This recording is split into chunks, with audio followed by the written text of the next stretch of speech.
চীনের কড়া হুঁশিয়ারি উপেক্ষা করে মার্কিন প্রতিনিধি পরিষদের স্পিকার কেভিন ম্যাকার্থির সঙ্গে তাইওয়ানের প্রেসিডেন্ট শাই ইং-ওয়েন বৈঠক করেছেন। এরপর থেকেই তাইওয়ান জুড়ে সৃষ্টি হয়েছে চরম উত্তেজনা। এর আগে তাইওয়ানের স্বায়ত্তশাসিত অঞ্চলের কাছে একটি সাবমেরিন, বিধ্বংসী চীনা হেলিকপ্টার এবং ৩টি যুদ্ধজাহাজ শনাক্ত করে দেশটি। এবার তাইওয়ানকে ঘিরে ৩ দিনের সামরিক মহড়া শুরু করেছে চীন। ইউনাইটেড শার্পশোট নামে অভিহিত এই মহড়াটি তাইওয়ানের উত্তর, দক্ষিণ ও পূর্ব সীমান্তের জলরাশির আকাশ সীমায় অনুষ্ঠিত হচ্ছে। দেশটির সামরিক বাহিনী পিপলস লিবারেশন আর্মির ইস্টার্ন থিয়েটার কমান্ড মহড়ার ঘোষণা দিয়ে জানিয়েছে, শনিবার ৮ এপ্রিল শুরু হওয়া এই মহড়া সোমবার ১০ এপ্রিল পর্যন্ত চলবে। চীনের দাবি, গণতান্ত্রিক শাসন ব্যবস্থায় পরিচালিত তাইওয়ান তাদের ভূখণ্ডের অংশ। এক চীন নীতির অধীনে একদিন তারা এই অঞ্চলকে নিজেদের সঙ্গে একীভূত করবে। এক চীন নীতির কারণে কোনো দেশ একসঙ্গে বেইজিং এবং তাইওয়ানের সঙ্গে আনুষ্ঠানিক সম্পর্ক বজায় রাখতে পারবে না।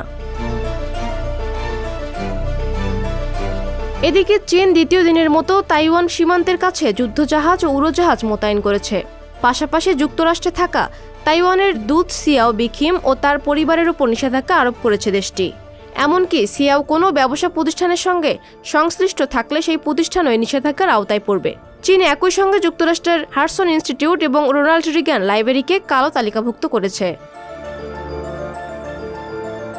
তাইওয়ানের কূটনৈতিক মিত্রদেশ মাত্র ১৩টি, এর মধ্যে গুয়াতেমালা, বেলিজিও রয়েছে। সম্প্রতি তাইওয়ানের প্রেসিডেন্ট এ দেশ দুটিতে সফর করেন। ফেরার সময় ক্যালিফোর্নিয়ায় যাত্রাবিরতি নেন।